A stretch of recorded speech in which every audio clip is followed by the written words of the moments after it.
प्रिय बच्चों, कक्षा 11 विषय गणित के अंतर्गत हम लोग समुच्चय का अध्ययन कर रहे थे। इसमें हम पिछले वीडियो में प्रश्नावली 1.1 और 1.2 को देखा था।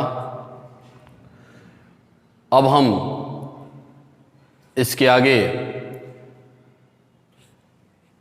समुच्चय में सबसे पहले तो ये जान लें कि उप समुच्चय किसे कहते हैं। उप समुच्चय यानी सबसेट किसे कहते हैं। सबसेट। उप समुच्चय को हम इस प्रकार समझेंगे, यदि मान लीजिए कि हम कहें कि दो समुच्चय ए और बी इस प्रकार हैं। मान लीजिए एक समुच्चय ए को हमने लिखा 1 2 3 और समुच्चय बी को हमने लिखा 1 2 3 4 5 6। यानी समुच्चय ए और समुच्चय बी इस प्रकार हैं कि ए के प्रत्येक अवयव बी में उपस्थित हों तो हम समुच्चय ए को समुच्चय बी का सबसेट कहते हैं, यानी उप समुच्चय कहते हैं। और इसे हम इस प्रकार के चिन्ह से प्रदर्शित करते हैं, यानी जो आप यू बनाते हैं ऐसे, इस u को ऐसे u बना दीजिए, यानी उल्टा कर दीजिए थोड़ा सा। तो इसे हम क्या कहते हैं, A is subset of B। तो इसकी परिभाषा भी इस प्रकार हुई कि यदि दो समुच्चय A और B इस प्रकार हों कि A का प्रत्येक अवयव यदि B में हो तो A को B का हम उप समुच्चय कहते हैं। अब यहाँ पर जान लीजिए कि उप समुच्चय की जो प्रॉपर्टी होती है वो क्या होती है। तो यहाँ तो आप समझ ही गए हैं कि समुच्चय ए का प्रत्येक अवयव यदि समुच्चय बी में उपस्थित है तो हम क्या कहते हैं, ए को समुच्चय बी का उप समुच्चय कहते हैं और इसे इस प्रकार से प्रदर्शित करते हैं, ए इज सबसेट ऑफ बी के रूप में पढ़ते हैं। अब यहाँ पर ये देख लीजिए कि ए का जो प्रत्येक अवयव है 1 2 3 वह बी में भी उपस्थित है। देख लीजिए 1 2 3। तो इस प्रकार हम ये देख रहे हैं कि ए का प्रत्येक अवयव जब बी में उपस्थित है तो ए को हम बी का उप समुच्चय कहते हैं। अब देखिए यहाँ पर इस उप समुच्चय का हम कुछ प्रॉपर्टी को आपको बताते हैं, इसके गुणधर्म क्या होते हैं। तो सबसे पहला जो गुणधर्म है वो क्या है कि सबसे पहला जो गुणधर्म है वह है कि फाई जो होता है, यानी फाई को आपको पहले से पता है कि रिक्त समुच्चय है। तो फाई जो है वह प्रत्येक समुच्चय का उप समुच्चय कहलाता है। यानी कोई भी आप समुच्चय लेंगे तो इस समुच्चय का यह एक उप समुच्चय होता है फाई।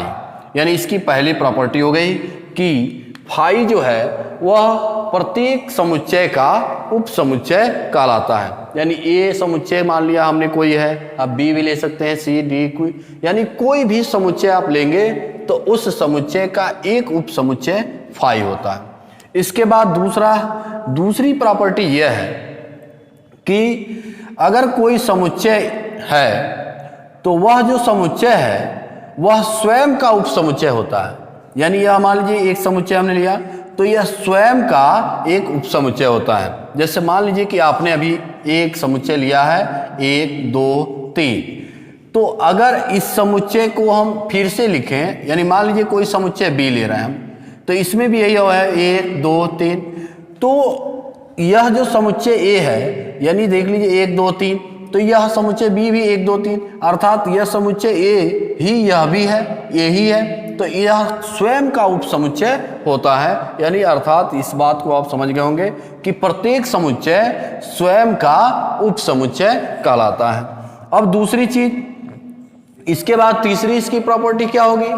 यदि मान लीजिए हम यह कहें कि कोई एक समुच्चय ए किसी समुच्चय बी का उप समुच्चय है। यहां पर समझिएगा, ए हमने एक समुच्चय लिया और बी भी हमने कोई एक समुच्चय लिया। यह मान लिया हमने कि समुच्चय ए समुच्चय बी का एक उप समुच्चय है, यानी सबसेट है, तथा बी भी बी समुच्चय ए का उप समुच्चय है। देख लीजिए, यदि बी समुच्चय ए का उप समुच्चय है तो ए बराबर क्या होगा? बी होगा। अर्थात यहां पर इस बात को हमने बताया कि अगर कोई समुच्चय किसी दूसरे समुच्चय का उप समुच्चय है तथा वह दूसरा समुच्चय भी इस समुच्चय का उप समुच्चय है, तो ए बराबर क्या हो जाएगा? बी हो जाएगा। हम इस तो को देन इम्प्लाइज भी कह सकते हैं इस तरह से कि तब इस स्थिति में ए बराबर क्या होगा? बी होगा। तो कहने का मतलब यह है कि जैसे हम एक उदाहरण बता देते हैं, मान लीजिए कि ए बी का उप समुच्चय है, तो ए बी का उप समुच्चय है। देख लीजिए यहां पर मान लीजिए है, तो ए के जितने अवयव हैं वो बी में उपस्थित हैं, और अब कह रहा है कि बी ए का उप समुच्चय है, तो बी के जो अवयव होंगे वह ए में उपस्थित होंगे। तो देख लीजिए ए में उपस्थित है, तो इस स्थिति में आप क्या देख रहे हैं कि ए की वैल्यू बी के क्या है? बराबर है, अर्थात ए बराबर क्या होगा? बी होगा। ठीक है, तो ये कुछ प्रॉपर्टियां थी जो मैंने आपको उप समुच्चय के आधार पर बता दिया। यानी आपको पहली प्रॉपर्टी ये बताई गई कि किसी भी समुच्चय का एक उप समुच्चय फाई होता है, अर्थात रिक्त समुच्चय होता है। इसके बाद प्रत्येक समुच्चय स्वयं का उप समुच्चय होता है, और फिर इसके बाद हमने बताया कि यदि कोई समुच्चय ए किसी समुच्चय बी का यानी उप समुच्चय है तथा बी समुच्चय ए का उप समुच्चय है, तो इस स्थिति में ए बराबर क्या होगा? बी होगा। अर्थात ये दोनों समुच्चय क्या होंगे? समान समुच्चय कहलाएंगे। ठीक, अब इसके बाद देखिए, इसके बाद हम यहां पर एक चीज और आपको बता दें कि अगर मान लीजिए कोई समुच्चय दिया गया हो, ठीक है, तो उस समुच्चय के उप समुच्चय अगर हम आप लिखते हैं, मान लीजिए हमने एक समुच्चय ए लिया जिसके अवयव 1 और 2 हैं, तो इस समुच्चय के उप समुच्चयों की संख्या कितनी होगी? यानी किसी समुच्चय के उप समुच्चय में उपस्थित अवयवों की संख्या किस प्रकार हम लिखेंगे? तो उप समुच्चय को लिखने के लिए हम क्या करते हैं? उप समुच्चय में उपस्थित अवयवों की संख्या, तो ये जो होता है वह 2 का पावर n होता है, जहां n समुच्चय में उपस्थित अवयवों की संख्या होता है। समुच्चय में उपस्थित अवयवों की संख्या, यानी 2 का पावर n। देख लीजिएगा 2 का पावर n क्या है भाई? इस समुच्चय में उपस्थित अवयवों की संख्या है। तो अगर यहां पर देखा जाए तो उप समुच्चयों के अवयवों की संख्या, उप समुच्चय के अवयव की संख्या क्या मिल गया भाई? 2 का पावर n हो गया। यानी इसको हम कैसे निकालेंगे? मान लीजिए हम इसके उप समुच्चयों की संख्या निकालते हैं, ठीक है ना? उप समुच्चयों की संख्या कितनी होगी? तो हम देख रहे हैं क्या कि यह समुच्चय ए 1 2, इसमें 2 अवयव हैं, तो यहां लिख देंगे 2 का पावर 2 यानी 4 होगा। तो इसमें उप समुच्चयों की संख्या कितनी होगी? 4 होगी। यहां पर उप समुच्चयों की संख्या कर लीजिए, उप समुच्चयों, 1 मिनट, उप समुच्चयों की संख्या, यानी कोई समुच्चय ए दिया गया हो तो उस समुच्चय के कितने उप समुच्चय हो सकते हैं। तो यहाँ उप समुच्चयों की संख्या ज्ञात करने के लिए हमने क्या बताया कि 2 का पावर n, जहाँ n क्या है, समुच्चय में उपस्थित अवयवों की संख्या होती है। तो यहाँ पर इस समुच्चय में उपस्थित अवयव देखिए 1 2 है, यानी मात्र 2 ही अवयव हैं इसमें, एक यह अवयव है, एक यह है, 2 अवयव हैं, तो 2 का पावर 2 लिखा, यानी क्या आ गया, 4 आ गया। तो अब इसके 4 उप समुच्चय कौन कौन होंगे। तो सबसे पहला जो होगा वह होगा 5। मैंने शुरू में ही बताया कि किसी भी समुच्चय का एक उप समुच्चय क्या होता है, 5 होता है। इसके बाद क्या होगा, 1 होगा, देखिए इसमें 1, फिर क्या होगा भाई, 2 होगा, और फिर क्या होगा, एक साथ 1 और 2 होंगे।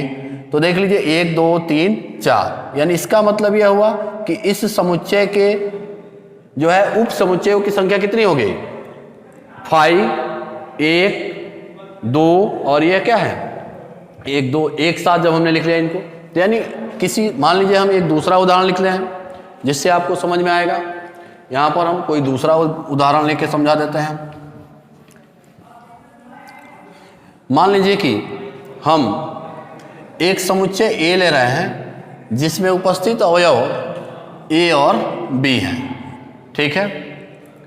अब हमें समुच्चय A के उप समुच्चयों की संख्या निकालनी है, कितनी होगी।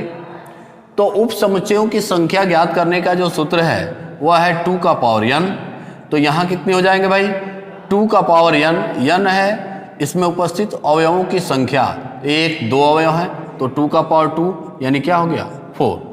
यानी ये कंफर्म हो गया कि इस समुच्चय A के जो उप समुच्चयों की संख्या होगी वो 4 होगी। तो उप समुच्चयों की संख्या, उप समुच्चयों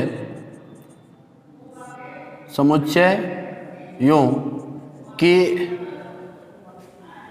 उप समुच्चयों की संख्या कितनी होगी भाई, उप समुच्चयों की जो संख्या होगी वह कितनी होगी, 4 होगी। अब ये 4 कौन कौन सी होंगी, तो एक तो होगा 5, दूसरा क्या होगा भाई, A होगा, और तीसरा क्या होगा भाई, B होगा, और चौथा A और B एक साथ आ जाएंगे दोनों। तो ये जो है उप समुच्चयों की संख्या देख लीजिए 4 है, 1 2 3 4, यानी यह 5 भी क्या है, समुच्चय A का एक जो है क्या है, उप समुच्चय है। A भी क्या है, इसका एक उप समुच्चय है, B भी क्या है, इसका एक उप समुच्चय है, और ये भी क्या है, इसका एक उप समुच्चय है। यानी कहने का मतलब उप समुच्चय जो मैंने आपको पढ़ाया है उसमें यही बताया गया कि अगर इस समुच्चय का प्रत्येक अवयव दूसरे में है तो यह इसका उप समुच्चय होगा। तो देखिए इसका एक अवयव A इसमें है, इसलिए यह जो समुच्चय है वह इस समुच्चय A का एक उप समुच्चय है, ठीक है। यानी कहने का मतलब है कि फाई क्या है, समुच्चय A का एक उप समुच्चय है। यहाँ पर ये देखिए समुच्चय, अब ये एक समुच्चय के अवयव यहाँ बात करेंगे तो A होगा, लेकिन यह एक समुच्चय है जो यह किसका एक उप समुच्चय होगा, A का होगा। फिर इसी प्रकार से यहाँ पर देख लीजिए ये B भी क्या होगा, ये समुच्चय A का एक उप समुच्चय होगा, और A B भी क्या होंगे, समुच्चय A के क्या होंगे, एक उप समुच्चय होंगे। देख लीजिए यहाँ पर यह इसका एक उप समुच्चय है और ये भी इसका एक उप समुच्चय है, तो देख लीजिए ये आपस में बराबर भी होंगे। यानी इस तरह की कंडीशन को आप पहले से जानते हैं जो आपको बता दिया गया, ठीक है। अब हम इसके आगे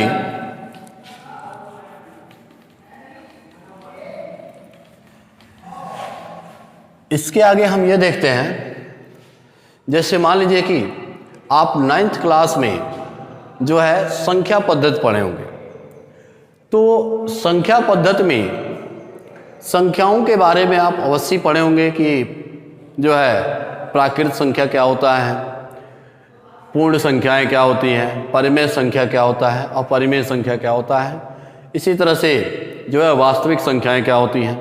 तो ये जो संख्याएं हैं ये भी एक दूसरे के उप समुच्चय होती हैं।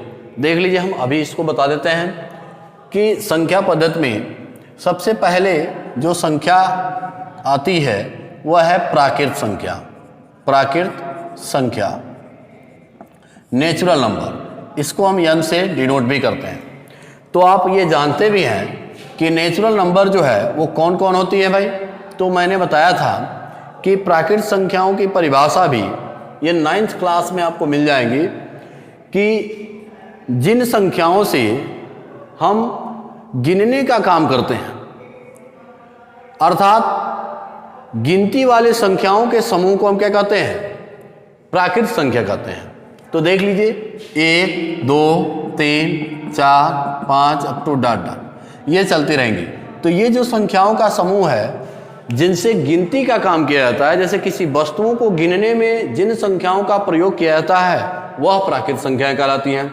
तो देखिए 1 2 3 4 अप टू डॉट डॉट यानी अनंत तक ये सभी संख्याएं जो है क्या होती है? गिनती वाली संख्याएं हैं, और इसलिए हम इसे प्राकृत संख्याएं कहते हैं और इसे n से डिनोट भी करते हैं। इसके बाद दूसरा आता है पूर्ण संख्या। पूर्ण संख्या इसको कहते हैं होल नंबर, और इसे W से प्रदर्शित करते हैं। तो होल नंबर का मतलब ही देखिए पूर्ण संख्या, अर्थात संख्याओं को पूर्ण रूप से लिख दिया जाए जिसमें कोई कमी ना हो। तो देखिए इसमें एक संख्या 0 की कमी हो रही थी, तो ये भी कह सकते हैं कि प्राकृत संख्याओं के समूह में एक संख्या 0 को सम्मिलित कर लेने से जो संख्याओं का समूह प्राप्त होता है उसे हम पूर्ण संख्या कहते हैं। तो इसमें आ गया 0 1 2 3 4 5 अप टू डॉट डॉट, देख लीजिए इनफाइनाइट तक। तो ये जो संख्याओं का समूह है वो क्या है? पूर्ण संख्याओं का समूह है। अब इसके बाद तीसरे नंबर पे, यहां पर मैं इसलिए इसको बता रहा हूं कि आपको हो सकता है कि याद ना हो, लेकिन मैं आपको एक बार पुनः याद दिलाते हुए चल रहा हूं, ठीक है। अब इसके बाद जो संख्याएं हैं वह मान लीजिए कि कौन सी है? पूर्ण संख्या के बाद हम ये पूर्णांक संख्या ले रहे हैं। पूर्णांक संख्या, पूर्णांक जो संख्याएं हैं वो कौन कौन सी है भाई? जो पूर्णांक संख्याएं हैं यानी पूर्णांक वाली जो संख्याएं हैं वो कौन कौन सी होती हैं? देख लीजिए, पूर्णांक संख्या को हम कहते हैं इंटीजर्स, और इसे हम z से प्रदर्शित करते हैं।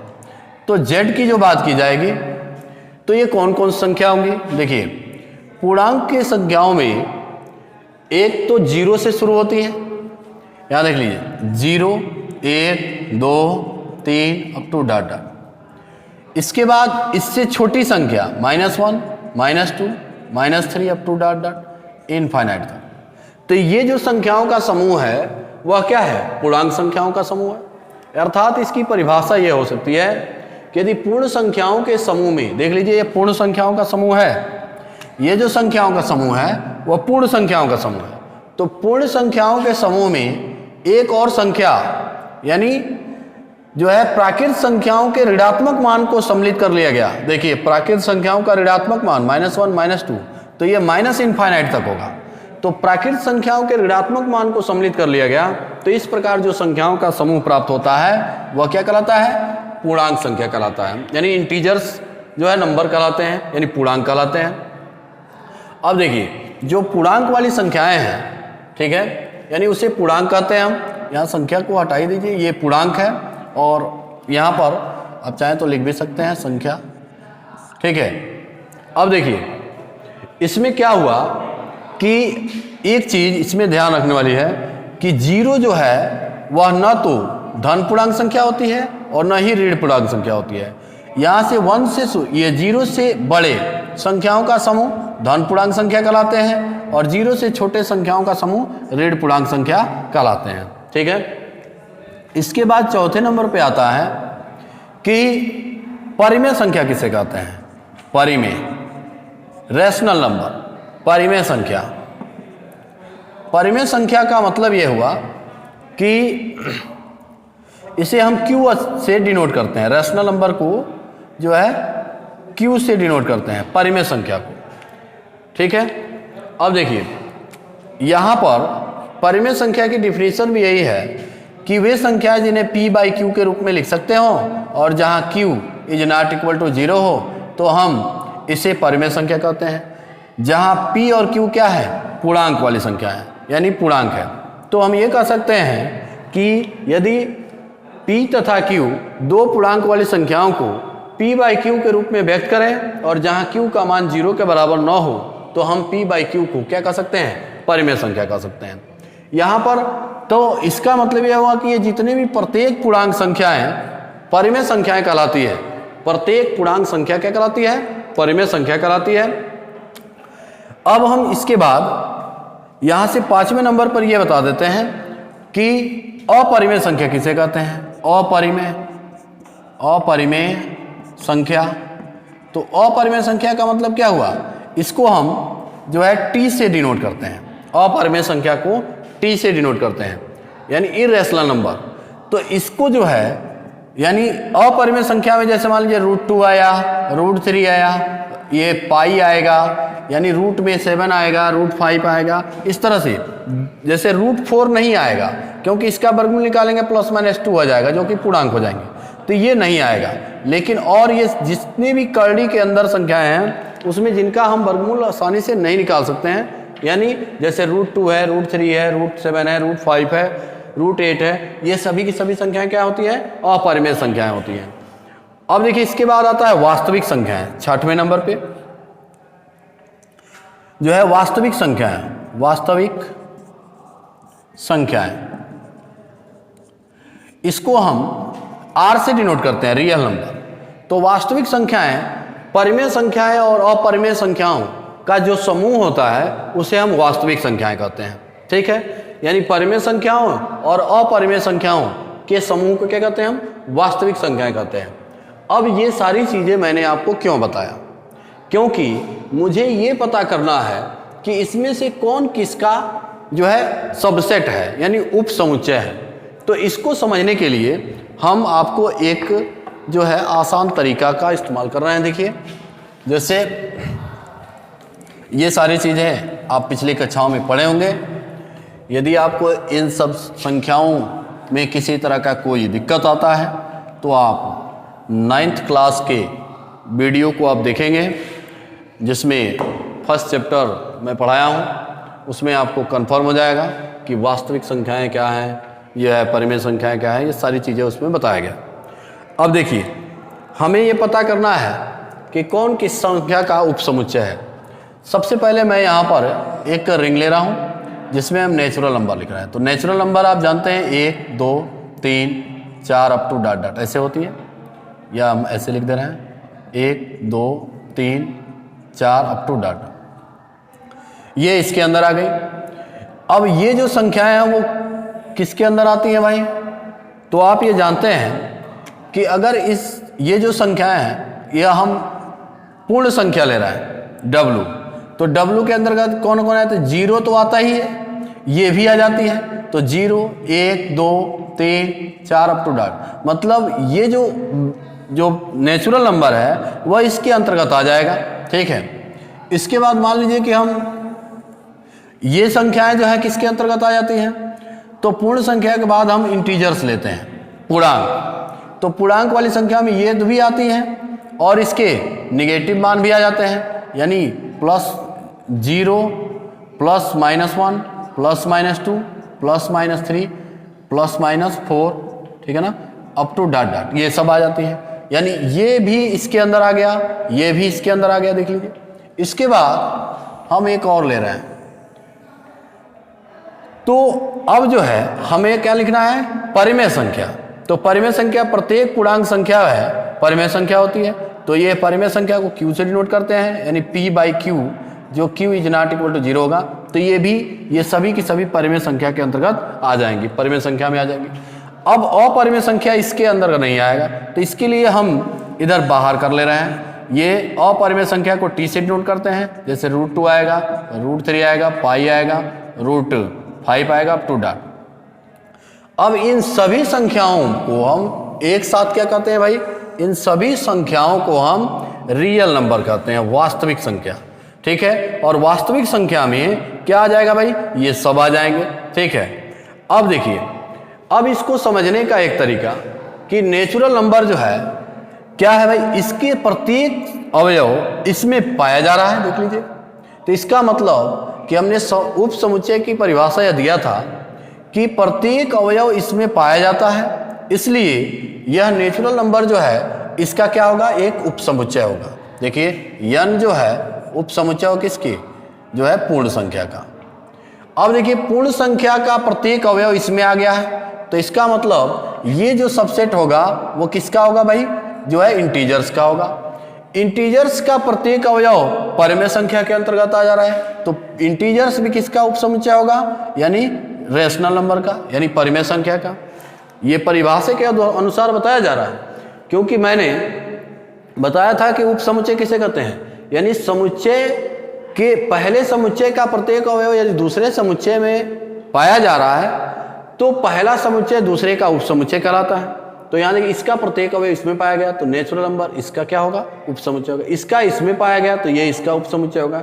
इसका इसमें पाया जा रहा है तो ये इसका उपसमुच्चय होगा।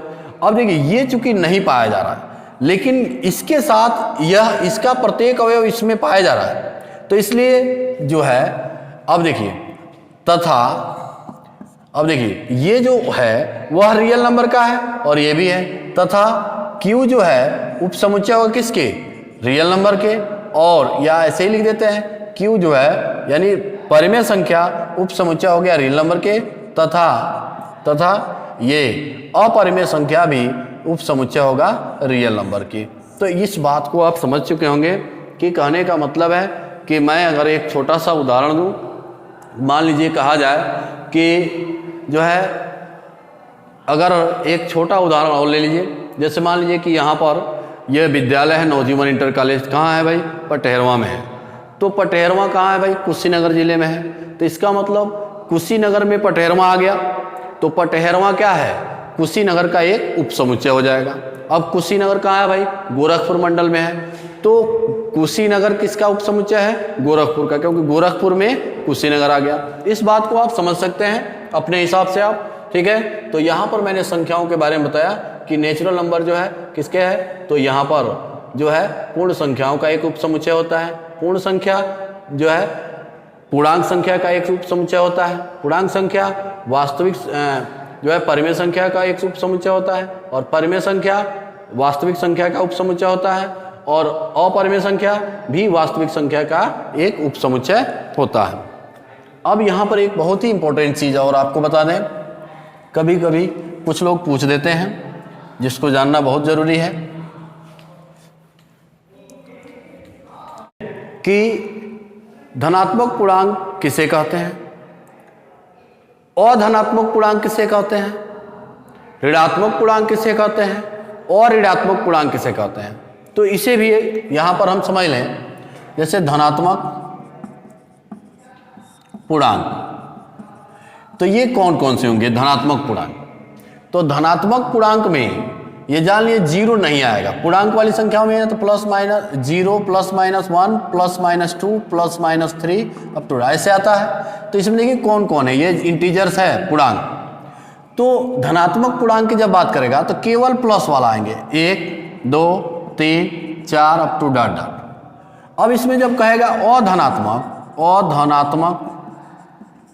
पूर्णांक, जब अधनात्मक पूर्णांक कहेगा तो देखिए इसमें जीरो तो आएगा लेकिन धनात्मक नहीं आएंगे, अर्थात -1, -2, -3, -4 अप टू डॉट डॉट ये आएंगे अधनात्मक पूर्णांक में। इसके बाद आता है ऋणात्मक पूर्णांक।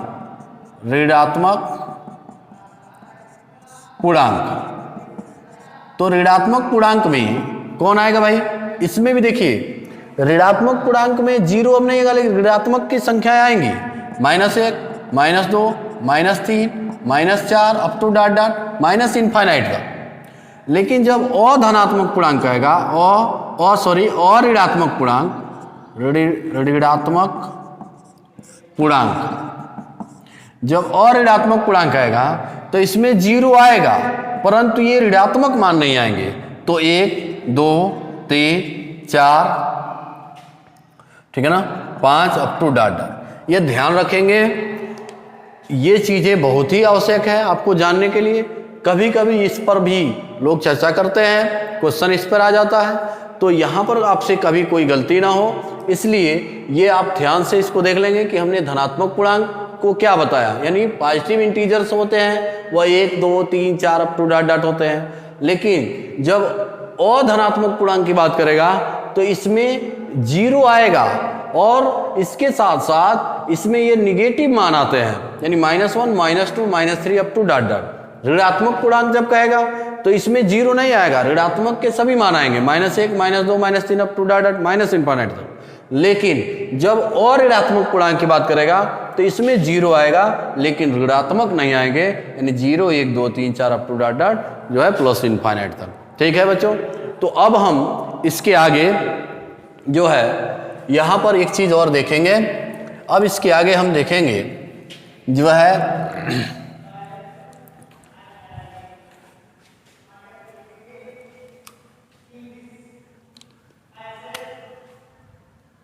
घात समुच्चय क्या होता है।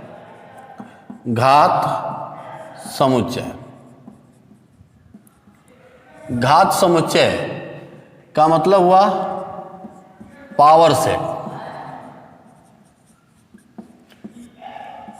घात समुच्चय किसे कहते हैं? इसे सबसे पहले तो P ऑफ A से, यानी P ऑफ A का मतलब हुआ कि जो है पावर ऑफ जो है सेट A से प्रदर्शित करते हैं, यानी P और कोष्टक में लिख देंगे A, यानी घात समुच्चय, यानी पावर सेट ऑफ A, यानी पावर सेट का मतलब हुआ कि समुच्चय A का घात समुच्चय। ठीक है, अब देखिए किसे कहेंगे घात समुच्चय। तो यहां पर इसकी डिफिनीशन ये होगी, हम अभी एक उदाहरण के बाद आपको डिफिनीशन बता देंगे। जैसे मान लीजिए कोई समुच्चय A हम ले लिए हैं, यहां पर 1, 2, यही 2 ही अंक लिख रहा है।